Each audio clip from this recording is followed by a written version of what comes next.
Friends, स्वागत है आप सभी का मिशन कोचिंग सेंटर में। इस वीडियो में बात करेंगे गांधी युग के बारे में डिस्कस करेंगे। और यहाँ पर जो 1917 से 1947 तक जो डिस्कस होता है, कहा जाता है कि बहुत इंपॉर्टेंट क्वेश्चन यहाँ से बनते हैं 1917 से 1947 के बीच में।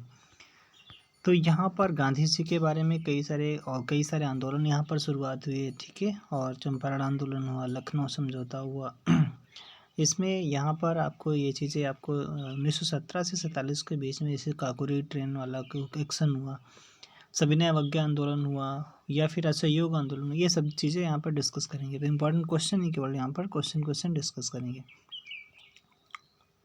पहला क्वेश्चन कह रहा है कि महात्मा गांधी ने सत्याग्रह क्रियाविधि सबसे पहले कहाँ पर प्रयुक्त की थी? तो चंपारण में, ठीक है, चंपारण में। इसमें आपको याद भी होगा कि चंपारण में किसने बुलाया था? तो चंपारण में राजकुमार शुक्ला जी ने बुलाया था। वहाँ पर 3 कठिया प्रथा चल रही थी। नील की खेती से किसान लोग परेशान थे, इस वजह से वहाँ पर बुलाया गया था। अगला है, अंग्रेज पुलिस अफसर कैप्टन सॉन्डर्स किसके द्वारा गोली से मारा गया था? किसके द्वारा मारा गया था? तो भगत सिंह ने मारा था। किसने मारा था? भगत सिंह ने मारा था। क्यों मारा था? क्योंकि कहा जाता है लाला लाजपत राय को पर जो लाठीचार्ज किया था वो इसी ने ऑर्डर दिया था, इस वजह से लाला जी की मृत्यु हो गई थी, तो उन्होंने उनकी मृत्यु का बदला लिया था। जय हिंद का नारा किसने दिया था? जय हिंद का नारा सुभाष चंद्र बोस जी ने दिया था। किसने दिया था? सुभाष चंद्र बोस जी ने दिया था। किस वर्ष में मुस्लिम लीग ने एक पृथक राष्ट्र का संकल्प स्वीकार किया था? तो 1940 में, जब डायरेक्ट एक्शन डे भी मनाया गया था मुस्लिम लीग के द्वारा। तो मुस्लिम लीग की स्थापना 1906 में होती है, और कहाँ पर? बांग्लादेश के ढाका में होती है। सलीमुल्लाह खां जैसे लोगों के द्वारा की जाती है। 1947 के बाद किस राज्य को भारत संघ में सैनिक कार्रवाई के द्वारा बलपूर्वक मिलाया गया था? तो इसके बारे में आप जानते भी होंगे। हैदराबाद के निजाम ने मना कर दिया था कि हम अपने इसमें नहीं, भारत देश में नहीं मिलेंगे, अपना पृथक राष्ट्र की मांग कर रहे थे। तो ये हैदराबाद के निजाम को 1947 में ऑपरेशन पोलो के माध्यम से मिलाया गया था। अगला क्वेश्चन है आपका, उस क्वेश्चन का है, किसने कहा था कि तुम मुझे खून दो मैं तुम्हें आज़ादी दूंगा? सुभाष चंद्र बोस। सुभाष चंद्र बोस वही हैं जिन्होंने 1939 में फॉरवर्ड ब्लॉक की स्थापना की थी। कांग्रेस के 2 बार अधिवेशन हुए, 1938 का अधिवेशन, 1939 का अधिवेशन, दोनों में इन्होंने अध्यक्ष पद का संभाला था। 1938 वाला आपका अधिवेशन आपका हुआ था हरिपुरा में, और 1939 वाला त्रिपुरी में हुआ था, ठीक है। देश बंधु की उपाधि संबंधित है किससे? तो ये आपका हो जाएगा CR दास से संबंधित है। चित्तरंजन दास जी से संबंधित है देश बंधु की उपाधि। कांग्रेस का 1929 का अधिवेशन, जिसमें पूर्ण स्वराज का लक्ष्य घोषित किया गया था, कहाँ पर हुआ था? बहुत बार रिपीट हुआ। 1929 का लाहौर अधिवेशन है, लाहौर में हुआ था, और जिसकी अध्यक्षता कर रहे थे पंडित नेहरू जी कर रहे थे। कांग्रेस ने भारत छोड़ो आंदोलन का प्रस्ताव किस वर्ष रखा था? ये भी आपको जानकारी होनी चाहिए। ये कब रखा था? तो 1900 भारत छोड़ो आंदोलन का 1942 को रखा था। 8 अगस्त 1942 को ग्वालियर टैंक मुंबई से रखा गया था इसका प्रस्ताव का। और करो या मरो जैसे का नारा इसी आंदोलन में दिया गया था महात्मा गांधी जी के द्वारा। सुभाष चंद्र बोस ने सिंगापुर में दिल्ली चलो का नारा कब दिया था? तो ये आपका 1943 में दिया था। कब दिया था? 1943 में दिया था।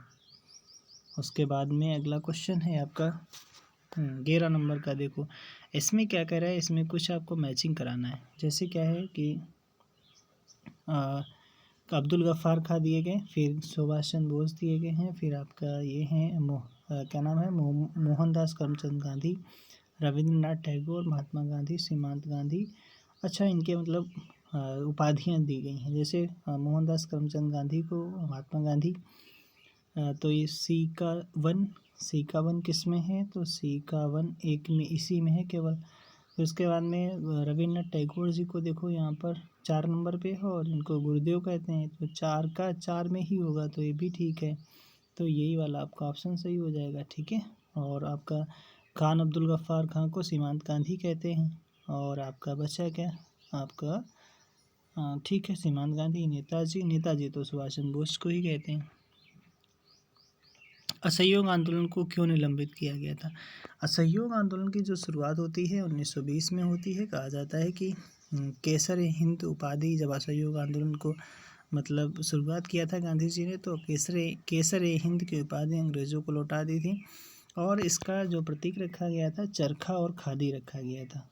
उसके बाद में यहाँ पर पहला नेता इसमें जो गिरफ्तार हुआ था मोहम्मद अली थे। पहली महिला नेता कौन? बसंती देवी थी। तो यहाँ पर पूछ रहा है क्यों निलंबित किया गया था। तो इसमें क्या एक घटना हो चुकी थी, चौरा चोरी वाली घटना। ये गोरखपुर में हुई थी, 5 फरवरी 1922 को हुई थी। इस वजह से यहाँ पर गांधी जी ने इसको क्या कर दिया था? निलंबित कर दिया था। वर्ष 1919 में जलियांवाला बाग हत्याकांड कहाँ पर हुआ था? सबको पता है, 13 अप्रैल 1919 को जलियांवाला बाग हत्याकांड अमृतसर में हुआ था। और यहाँ पर क्या हुआ था, इसमें 2 कमेटियाँ बनाई जाती हैं। यहाँ से एक आध क्वेश्चन बनता है। जैसे तहकीकात कमेटी जो है, तहकीकात कमेटी ये भारतीयों के द्वारा बनाई गई थी और यहाँ पर मदन मोहन मालवीय जैसे लोगों ने अध्यक्षता की थी।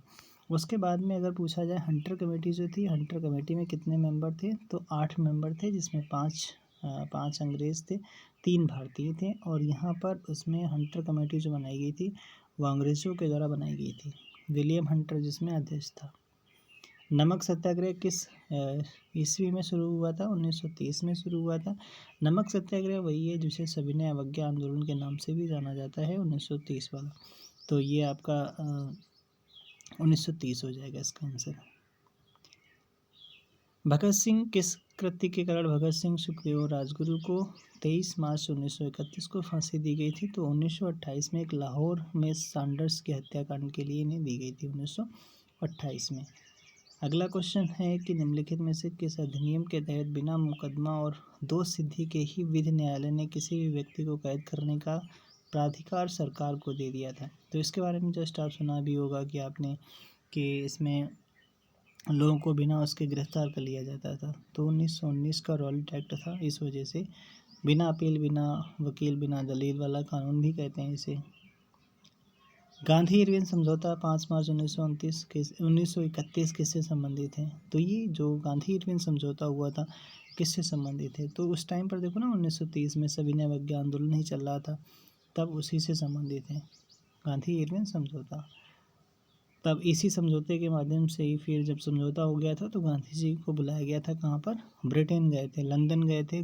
RTC जो द्वितीय गोलमेज सम्मेलन जो हुआ था उसमें शामिल हुए थे। स्वतंत्र भारत के प्रथम महाराज्यपाल या गवर्नर जनरल कौन थे? तो ये स्वतंत्र के लॉर्ड माउंटबेटन थे। किस अधिनियम में पहली बार भारत की संगीत संरचना प्रस्तुत की गई थी? ऐसा कौन सा अधिनियम था? तो 1935 का अधिनियम था ये वाला, ठीक है, 1935 का अधिनियम। काकोरी ट्रेन डकैती कांड के नायक कौन थे? अब देखो यहाँ पर इसका उत्तर प्रदेश ने इसका नाम भी बदला है, काकोरी ट्रेन एक्शन कर दिया है। और यहाँ पर पूछ रहा है कि इसके नायक कौन थे? राम प्रसाद बिस्मिल थे। इनको कहा जाता है कि फांसी दी जाती है।